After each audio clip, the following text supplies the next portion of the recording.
नमस्कार शेतकरी बांधवांनो, मी ॲग्रिकॉस सांगळे राहुल आज आपलं पुन्हा एकदा स्वागत करतो आपल्या हक्काच्या YouTube चॅनलमध्ये। मित्रांनो, आज आपण वाघाळे गावामध्ये आलेलो आहोत। प्रत्यक्ष दादांकडून आपण त्यांची अडचण काय ते जाणून घेऊयात, त्यानंतर तुम्हाला मार्गदर्शन करूयात। नमस्कार दादा। नमस्कार। काय नाव? माझं नाव कृष्ण शिवाजी सोमाशे, राहणार वाघाळा, तालुका येवला, जिल्हा नाशिक। कधीची लागवड आहे आपली? आपली आता 2 महिन्याची लागवड होती। 2 महिन्याची लागवड आहे। काय अडचण जाणवते तुम्हाला सध्या? आता हे नाळ लांबू राहिले खाली कांदा बनाना।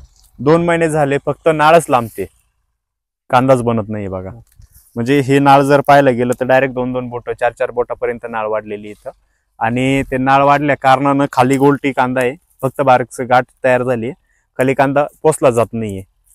त्यासाठी मित्रांनो काय करायचं आपल्याला, आपण म्हणजे मार्केटमध्ये जर गेलो तर आपण विविध औषधं पाहतो ज्यांनी की हाईट थांबवण्यासाठी आपण वापरत असतो। जसं की तुमचं कल्टार झालं, लिओसिन झालं, ताबोली झालं किंवा विद्युत झालं, हे जे औषध आहेत आपण ते हाईट थांबवण्यासाठी वापरत असतो, बरोबर। त्यालाच आपल्याला कॉम्बिनेशन करायचंय आणि त्यांना हाईट बी थांबवली पाहिजे, त्याच पद्धतीने आपली मान देखील बनवली पाहिजे आणि खाली आपला कांदा देखील पोषणाकडे गेला पाहिजे।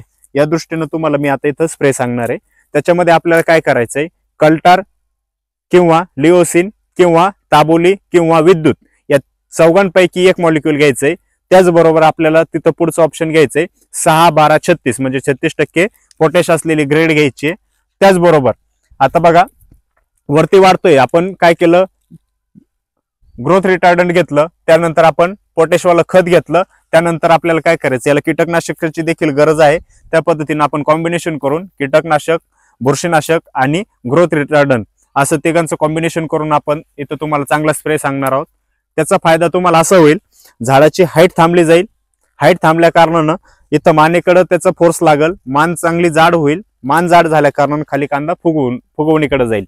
मित्रांनो, तुमच्या देखील अशाच अडचणी असतील तर आमच्यापर्यंत पोहोचवा, आपण त्या 100% खात्रीशीर सोडवण्याचा प्रयत्न करूयात।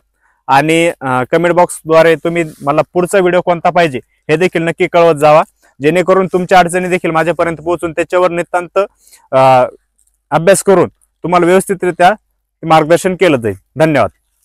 धन्यवाद।